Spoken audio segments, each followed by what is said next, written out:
Every animal on this planet is perfectly content just existing. A cow stands in a field for 8 hours and feels nothing wrong with that. A dog can stare at a wall and be fine. A fish circles the same 10 feet of water its entire life and never once thinks, I need something more than this. And then there's you. You've been on your phone for the last 4 minutes because sitting still felt unbearable. Boredom is supposed to be a first world problem, a modern inconvenience. But it might actually be the strangest thing about our entire species. Let's get something out of the way first. When scientists say humans are the only animal that gets bored, they don't mean animals are always happy. A lion pacing in a zoo is stressed. A dog left alone all day can develop anxiety. Animals in captivity show signs of psychological distress that look, on the surface, a lot like boredom. But it isn't. What they're experiencing is frustration, a blocked drive. The lion wants to hunt and can't. The dog wants its pack, and it's gone. Remove the obstacle, and the behavior disappears. Boredom is different. Boredom isn't the absence of what you want. It's the absence of wanting anything at all. Boredom is not a lack of stimulation.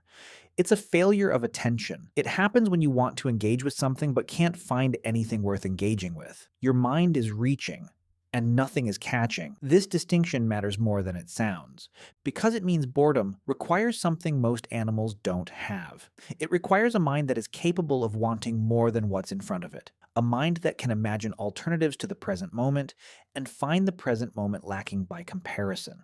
In other words, boredom requires imagination. And that's where this gets uncomfortable. In 2014, researchers at the University of Virginia ran an experiment that should have been impossible to predict. They placed participants alone in a room for 15 minutes. No phone, no book, no task.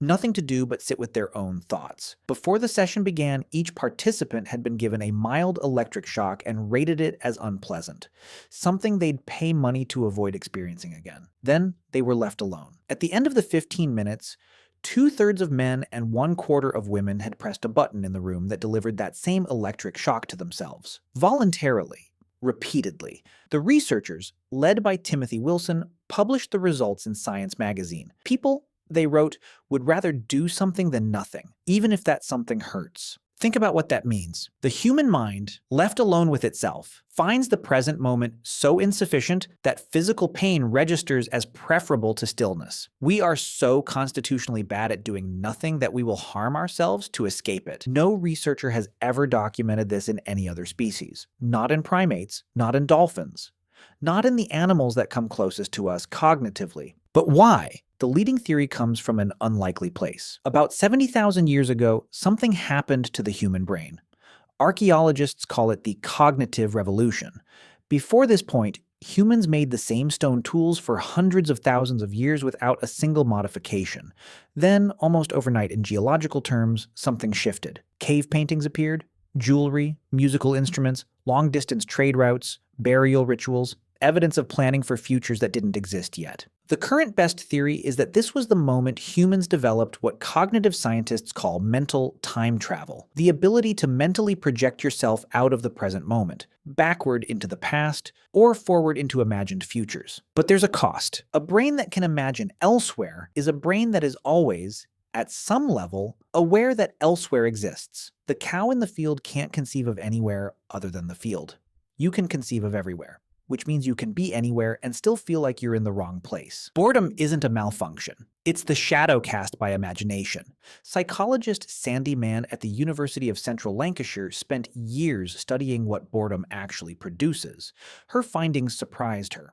People who were bored before a creative task consistently outperformed people who weren't. The bored participants generated more ideas. What she concluded was that boredom is a signal, not a problem to be solved, but a message being sent. It's your mind telling you that what you're doing isn't using you properly, that there's capacity sitting idle. Every major leap in human civilization was made by someone who could have been comfortable and wasn't. Boredom is why we have art. It's why we have science. It's why we have religion and literature and every system of thought humans have ever built. Not in spite of the discomfort, but because of it. But this creates a problem we've never faced before. For most of human history, boredom was the signal that sent you out into the world. When the present moment felt insufficient, your only option was to change the present moment. Build something, explore somewhere, create something from nothing. The restlessness had nowhere to go but outward. Now it has somewhere else to go. The average person spends 4 to 6 hours a day on their phone. Every app, every feed, every notification is engineered by teams of people whose entire job is to make sure your attention never has to reach for anything. The moment boredom begins, before it can fully form, it's gone, replaced by something frictionless and prepackaged and immediately satisfying. We've built a world specifically designed to prevent the signal from arriving.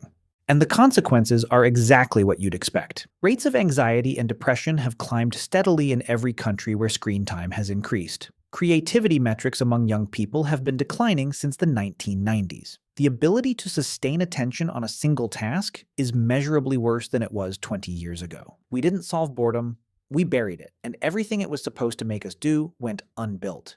Here's what's strange to sit with. The feeling you've been running from your whole life, the restlessness, the low hum of dissatisfaction, the sense that the present moment isn't quite enough, that isn't a flaw in your design.